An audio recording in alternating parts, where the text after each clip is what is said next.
Amalan apa yang bisa saya lakukan buat diri sendiri dan orang tua yang telah meninggal agar diringankan lebih jauh dari azab kubur? Apakah azab kubur itu kekal buat kaum muslimin? Sebenarnya bukan hanya meringankan, bisa dihilangkan azab kubur itu. Kalau seseorang anak misalnya sering beristighfar kepada Allah untuk orang tuanya, dia sering beristighfar, ya Allah ampunilah kedua orang tuaku, seperti doa yang masyhur Allah ajarkan, Rabbi ghafirli wali walidayya. Doa ini pada saat mereka hidup atau mereka meninggal. Bukan mustahil karena seringnya orang mendoakan maka dosa-dosanya diampuni oleh Allah, dan kalau dosanya sudah bersih karena istighfar anaknya, maka bisa saja dia selamat dari azab kubur, nggak diazab lagi, gitu kan.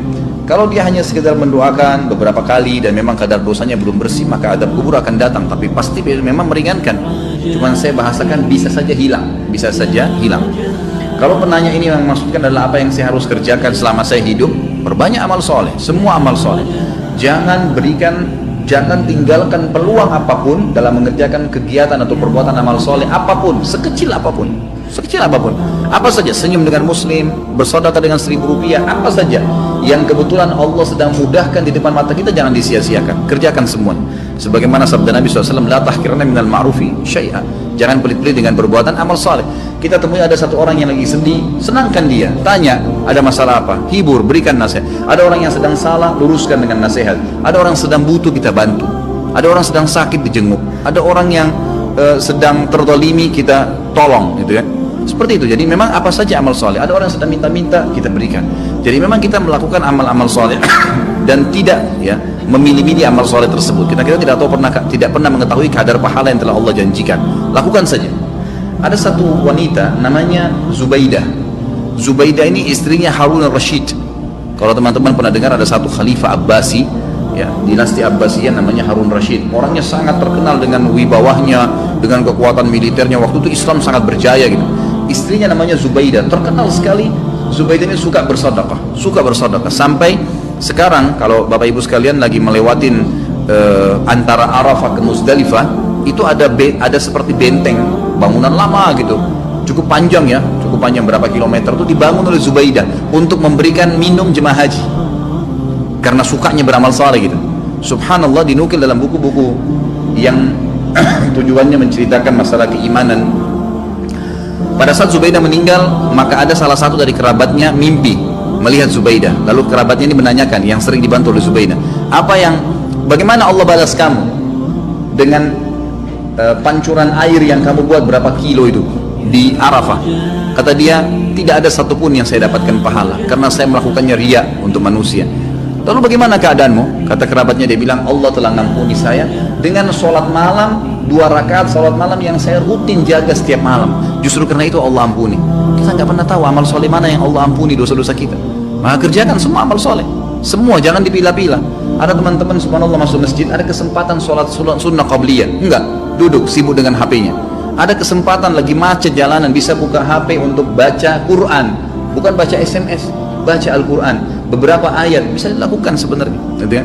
Tapi nggak dilakukan. Ada orang yang lagi minta, dibisikin sedikit sama syaitan, sudahlah, dia sudah mampu, nanti di depan, kita nggak sedekah, enggak. Semua peluang amal soleh lakukan, semua amal soleh lakukan. Dan ingat, untuk beramal soleh harus Bapak Ibu sekalian dipaksakan, nggak bisa, nggak bisa. Kalau Bapak Ibu tidak paksakan sholat malam, percaya lisan saya tidak akan pernah sholat malam sampai mati. Kalau kita tidak pernah paksakan, jadwalkan, ambil tuh Quran di rak untuk dibaca, maka kita tidak akan pernah baca, karena syaitan itu selalu memasukkan angan-angan, gitu kan? Kalau kita mau ibadah, dia nggak bisa bilang jangan ibadah, tapi diangan-anganin sama dia, nanti sekalian baca sekian juz, supaya kita undurnya sudah cukup untuk membuat kita meninggalkan amal soleh tersebut. Jadi kita harus paksakan. Allah mengatakan dalam Al-Quran, a'udzubillahi minasyaitonirrajim, walladzina jahadu fina lanahdiyannahum subulana. Orang-orang yang memaksakan diri untuk menempuh jalan-jalan kami, maksudnya perintah-perintah kami, mengerjakan kewajiban yang sunnah, semua dijadwalin sama dia, dipaksakan diri, kami akan pandu dia menuju ke jalan-jalan kami. Kalau kita nggak paksain, nggak bakal bisa. Paksain, jadwalin, ya, ajak keluarga, ajak istri, ajak anak, harus, nggak bisa enggak. Selama hidup saya tidak rincikan, semua kesempatan amal soleh lakukan, yang wajib dan yang sunnah, ya, yang wajib dan yang sunnah. Kalau kerabat kita yang sudah meninggal, ada beberapa amal soleh yang bisa kita sampaikan untuk mereka. Yang pertama itu adalah memperbanyak istighfar, bertaubat, ya, mengatakan ya Allah ampunilah, ya Allah rahmatilah. Sebagaimana kita tahu doa pada saat kita sholat jenazah, kita mendoakan itu, Allahumma ighfir lahu warhamhu, ya Allah ampuni dia, ya Allah rahmati dia. Tadi doa Rabbi ghfirli wa li walidayya untuk orang tua, itu juga termasuk minta agar diampuni. Allahumma ighfir lil muslimina wal muslimat, itu untuk orang hidup dan mati kita bisa doakan istighfar. Ini sangat besar manfaatnya. Ada juga dalam hadis Bukhari dijelaskan akan datang nanti seseorang pada hari kiamat dikasih pahala bergunung-gunung. Jadi ternyata orang ini amal solehnya sudah banyak dan dia selamat dari azab kubur karena amal solehnya banyak, dosanya bisa dikatakan tidak ada tuh sedikit sekali. Di hari kiamat dikasih pahala bergunung-gunung. Lalu dia berkata kepada para malaikat, dari mana? Saya tidak pernah kerjakan amal-amal ini. Dari mana? Setahu saya nggak ada karena semua amalnya sudah diperlihatkan. Dia bilang ini istighfar anakmu untukmu. Karena pada saat istighfar, ya Allah ampunilah kedua orang tua aku, atau kita mengatakan Rabbi ghfirli wa li walidayya, ternyata dosa mereka memang sudah bersih, udah nggak ada lagi, maka tetap itu dijadikan sebagai pahala karena tidak ada pembersihan dosa, maka jadi pahala buat mereka.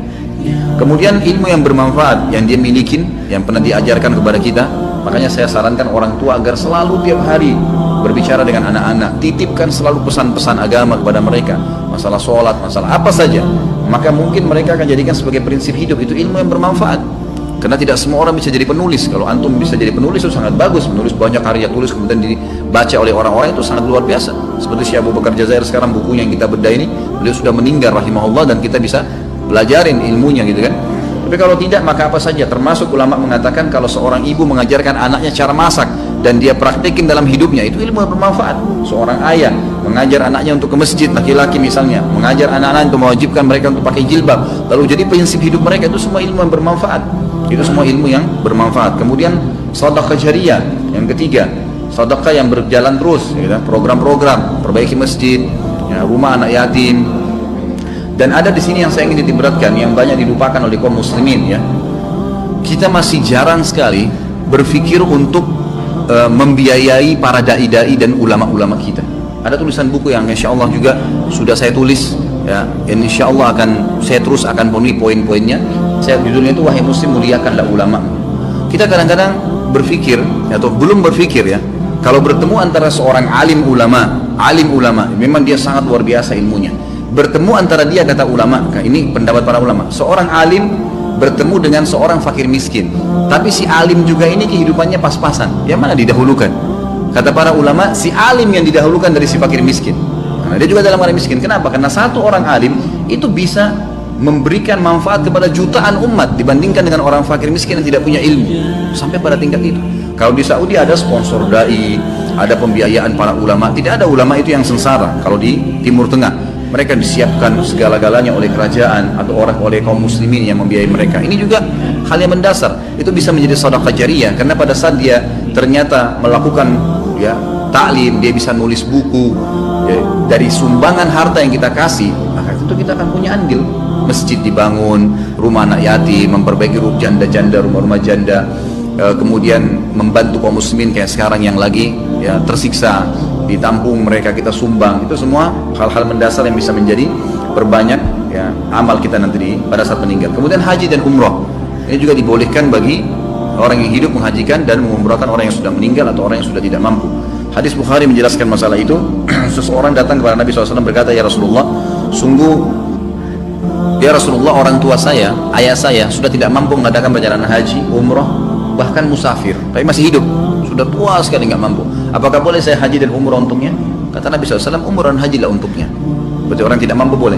Orang yang sudah meninggal adalah hadis Bukhari juga, seseorang sahabat pada saat sedang haji bersama Nabi SAW, lalu dia berkata, ya Allah, labbaik Allahumma hajjan an syubrumati. Saya Allah, saya niat haji untuk syubrumah, keluargaku yang sudah meninggal. Lalu Nabi SAW mengatakan, ahajjta an nafsik, kau pernah haji nggak buat dirimu? Dia bilang belum ya Rasulullah. Kata Nabi SAW, huj an nafsik thumma huj an syubrumati. Haji dulu buat dirimu, baru kau boleh hajikan kerabatmu yang sudah meninggal. Hadis ini juga menjelaskan bolehnya haji dan umroh untuk kerabat. Ini kurang lebih yang diberikan gambaran oleh